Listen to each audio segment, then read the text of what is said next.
According to astrology, sometime after the year 2010, the sun will enter into his new sign, or his new kingdom. As it was called by the ancients, this next coming sign or kingdom soon to be upon us will be, according to the zodiac, the house or sign of Aquarius. So when we read at Luke chapter 22 verse 10, we now understand why God's Son states that he and his followers at the last Passover are to go into the house of the man with the water pitcher. So we see that in the coming millennium, God's Son will bring us into his new kingdom, our house of Aquarius, the man with the water pitcher. Once we realize that in astrology each month is assigned one of the so-called houses of the zodiac, and in heaven are 12 houses, or 12 monthly signs, then the words we read of God's Son saying, quote, "In my Father's house are many mansions," unquote, makes sense when translated correctly. The proper translation is as follows: Father's house equals heavenly abode. Mansions equal houses. So correctly read, in the original text we read, "In my Father's heavenly abode are many houses." Yes, 12 to be exact, according to the mystery religion of ancient Babylon. By careful intention and study of the houses, you will be better enabled to interpret horoscopes.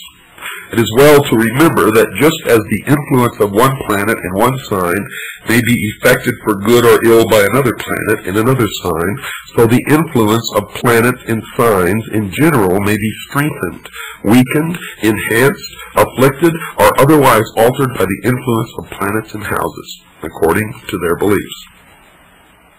A rule of thumb to remember is that signs measure your inherent qualities. The planets influence those qualities, and the houses indicate directions for them. In other words, the houses indicate certain things, and a planet in a house influences or activates the things indicated. Now, this is all according to their religion. If you want more explanation, please ask Nancy Reagan. Anyone familiar with modern-day Christianity must surely know we are said to be living in the last days. This teaching is in part based on the idea expressed in Matthew chapter 28, verse 20 of the King James Bible, where God's Son says, quote, "I will be with you even to the end of the world," unquote. End of the world? Yet another simple mistranslation to clarify, and there are many in the Bible with a proper understanding of the actual words used. This end of the world is translated differently in various Bibles. Some say end of time, some say end of the days, and still others say conclusion of this system of things. So what does all this talk of the end time or last days really mean? Well, here's the simple answer, folks. According to the mystery schools, when the scriptures speak of, quote, "the end of the world," unquote, the actual word used is not, I repeat, not, end of the world. The actual word in Greek is aeon, which when correctly translated means age. That's spelled, folks, A-G-E. Any library will have Bible concordances.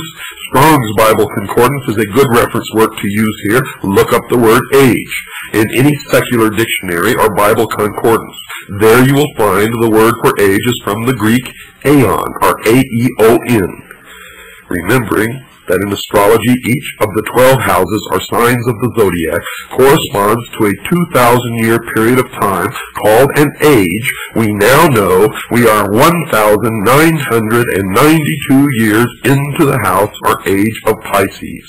Now correctly understood, it can rightly be said that we today, in fact, are living in the last days. Yes, according to the mystery schools, we are in the last days of the old age of Pisces.